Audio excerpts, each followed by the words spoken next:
Hi, it's me, Ingrid INFP, and welcome to INFP Crochet Poetry Corner. I'm making these granny squares a little bit bigger so that they're like this size rather than this size, so that I can put them together and make some kind of rug, or I don't know, like a mat. I have quite a lot of yarn here. I'm also making a granny square for my ISFJ friend that's green, and I like that color. This a poem that we're going to be talking about today is called Break of Day in the Trenches by Isaac Rosenberg. And I remember that we had to do this in English class, and I remember that we had two poems to choose from, and both of them were about the First World War, and I chose this poem compared to the other one because it had a distinct feel to it compared to, I think that it was Wilfred Owen. He makes pretty graphic, like war poems, you know, about the horrors of war.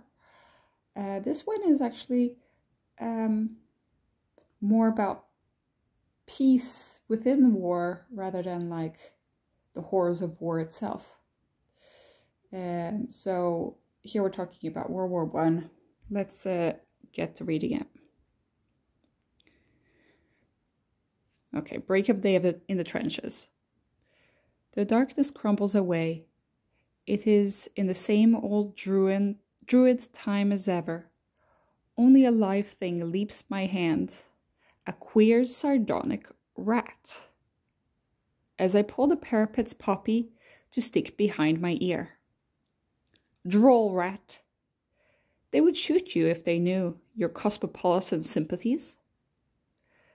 Now you have touched this English hand, you will do the same to a German. Soon, no doubt, if it be your pleasure to cross the sleeping green between. It seems you inwardly grin as you pass strong eyes, fine limbs, haughty athletes, less chance than you for life. Bonds to the whims of murder, sprawled in the bowels of the earth, the torn fields of France. What do you see in our eyes at the shrieking iron and flame hurled through still heavens? What quiver? What heart aghast? Poppies whose roots are in man's veins drop and are ever dropping, but mine in my ear is safe, just a little white with the dust. Okay, and so that is Isaac Rosenberg. And it is a beautiful poem, quite unlike like other World War I poems. I like how he does talk about the horrors of the war and how like people have a worse fate than rats in this world. But he feels like some kind of kinship with this rat, who is his friend. The rat doesn't care about which camp it's in. It's cosmopolitan, you know. It goes from English hand to German hand, and it's kind of become like a pet for the German and the Englishman. Like in a world filled with such horror, to think of like an animal or a flower. I mean, poppies were the flowers that they would pick in the trenches in World War I, because they're kind of like, they can grow anywhere. They're pretty resistant flowers, and they aren't like seen as like a beautiful flower that you would have in a bouquet. And in the same way, you wouldn't have a rat as like a pet. At least like in conventional terms, like, you know, these are kind of like sturdy creatures, sturdy, like they're reminders that life can endure so much, you know. And it was the only forms of life in the trenches at the time. And I think that it made Isaac Rosendahl happy to see the puppy and to see his friend the rat. And the puppy has become a symbol of the First World War. And on the 11th of November, which is the armistice, the end of World War One,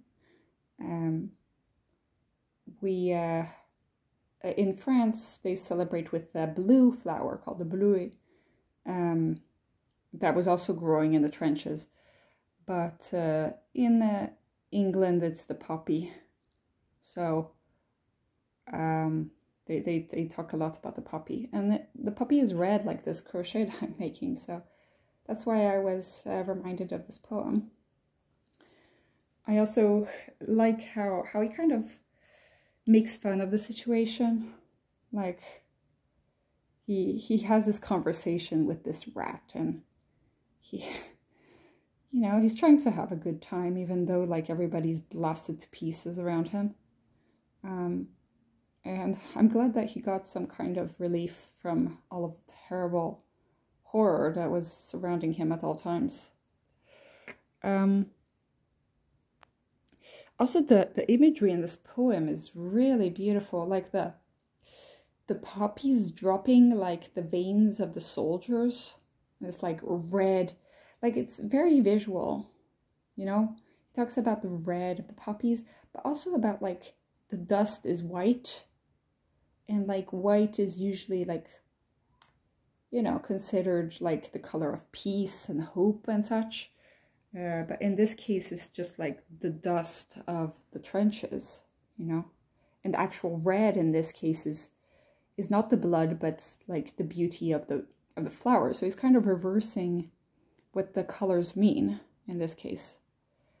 And it's kind of like tongue-in-cheek, like ironic. He talks about certain things in this tone that is like pretty dark humor, you know. And he talks about like the eyes of these people who are dying, and how the rat is like indifferent to suffering, but at the same time kind of like, you know, thrives in war because it doesn't really understand like the war. But ironically, it's the most peaceful one in the situation. So I find that pretty interesting poem. I think it's interesting that even at that time there were people who had different views on war, because it used to be like war was a noble thing, you know, and having these war poets like detail how horrible it was. I mean, they knew what shell shock, that they had shell shock. They didn't understand what PTSD was, but they knew that like nothing of this sort had ever happened. They called it the Great War because nothing of this sort had ever happened before.